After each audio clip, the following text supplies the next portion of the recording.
How to become financially strong. अगर आप महीने के 50,000 रुपए कमाते हो और आपका फ्रेंड महीने के 1,00,000 रुपए ही क्यों ना कमाता हो, फिर भी फ्यूचर में आपकी वेल्थ उससे ज्यादा हो सकती है। पर कैसे? आज हम जानेंगे कि आप फाइनेंशियली स्ट्रांग कैसे बन सकते हैं। आज हम कुछ फॉर्मूलाज और दुनिया के सबसे सफल लोगों से सीखेंगे कि आप फाइनेंशियली कैसे स्ट्रांग बन सकते हैं, और कुछ ऐसे पॉइंट्स भी देखेंगे जो आपको फॉलो नहीं करने चाहिए अगर आप फ्यूचर में फाइनेंशियली स्ट्रांग बनना चाहते हैं। तो नंबर 1, स्पेंडिंग बिहेवियर। इसका मतलब होता है कि आप अपने पैसे को किस तरह से खर्च करते हैं और कितना सेव और इन्वेस्ट करते हैं। अगर आपको अपना पैसा सही से इन्वेस्ट और स्पेंड करना नहीं आता है तो आप 50-30-20 रूल अपनी सैलरी या इनकम पर अप्लाई कर सकते हैं। अगर आप 50-30-20 रूल को सही से समझना चाहते हैं तो इस एग्जाम्पल को ध्यान से समझें। मान लीजिए कि आपकी इनकम 10,000 रुपए पर मंथ है, तो हम इन 10,000 रुपयों को 50-30-20 रूल के अकॉर्डिंग सबसे पहले 3 पार्ट में डिवाइड कर लेंगे, जो होंगे 5,000, 3,000 और 2,000। अब जानते हैं कि आपको इन पैसों को 3 पार्ट में क्यों डिवाइड करना है और उनका क्या करना है। अब आपने जो 50% यानी 5,000 रुपए अलग से निकाले हैं, उन 5,000 रुपयों को अपनी जरूरतों के लिए यूज करना है। और अगर आप महीने में सिर्फ इतने ही पैसे कमाते हैं जिनसे आपकी बस जरूरतें ही पूरी हो सके, तो आपको अभी और हार्ड वर्क करने की जरूरत है। आपको अपनी 50% इनकम अपनी नीड यानी जरूरतें पूरी करने के लिए यूज करनी है, और अपनी 30% इनकम को अपनी वांट्स यानी अपनी इच्छाएं पूरी करने के लिए यूज करें। आप उनमें न्यू मोबाइल, वेकेशन या और भी बहुत कुछ कर सकते हैं, और बाकी के बचे 20% आपको इन्वेस्ट या सेव करने हैं। अगर आप चाहें तो अपना वो 30% या उसमें से थोड़ा हिस्सा और भी इन्वेस्ट कर सकते हैं।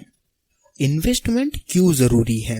वेल फ्रेंड्स, अगर आप अपना पैसा सेविंग अकाउंट में रखेंगे और इन्वेस्ट नहीं करेंगे तो आपके पैसे की वैल्यू इन्फ्लेशन के चलते कम होती जाएगी।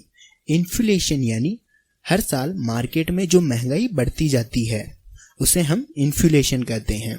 सेविंग अकाउंट में आपका पैसा कभी भी बढ़ेगा नहीं, और बढ़ेगा तो भी बहुत कम, पर महंगाई काफी बढ़ती जाएगी। इसीलिए आप अपना सेव किया हुआ पैसा index fund, gold, real estate, bonds, securities या स्टॉक मार्केट में इन्वेस्ट कर सकते हैं। Don't do show off. The psychology of money book से हमें सीखने को मिलता है कि आप जितना पैसे का दिखावा करोगे आप उतने ही गरीब होते जाओगे। अगर आप इस बुक की पूरी समरी देखना चाहते हैं तो ऊपर आई बटन पर क्लिक करें। इसीलिए आपको कभी भी अपने पैसे का शो ऑफ नहीं करना चाहिए। Think when you purchase.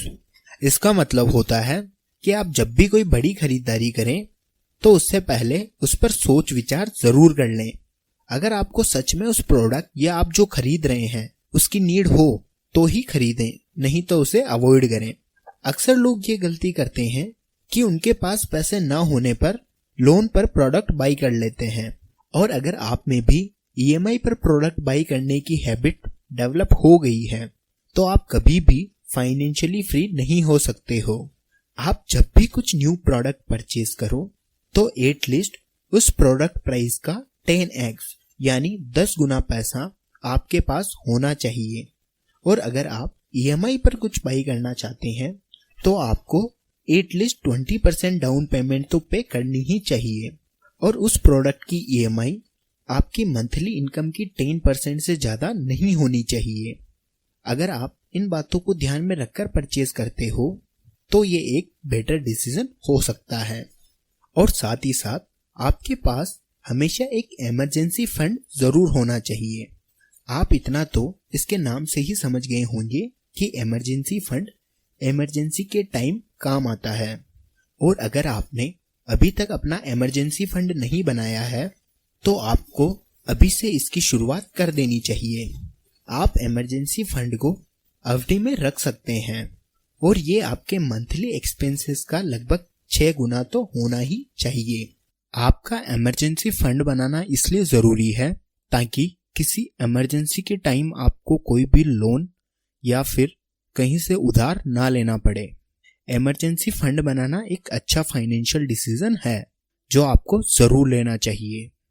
आप इन कुछ छोटी छोटी बातों को ध्यान में रखकर फाइनेंशियली स्ट्रांग बन सकते हैं। अब आप सोच रहे होंगे कि मैंने आपको वीडियो के स्टार्ट में कहा था कि हम आज कुछ फॉर्मूलाज और सफल लोगों से सीखेंगे कि फाइनेंशियली स्ट्रांग कैसे बनते हैं। तो आप सिर्फ इन छोटी छोटी बातों का ध्यान रखकर ही फाइनेंशियली स्ट्रांग बन सकते हैं।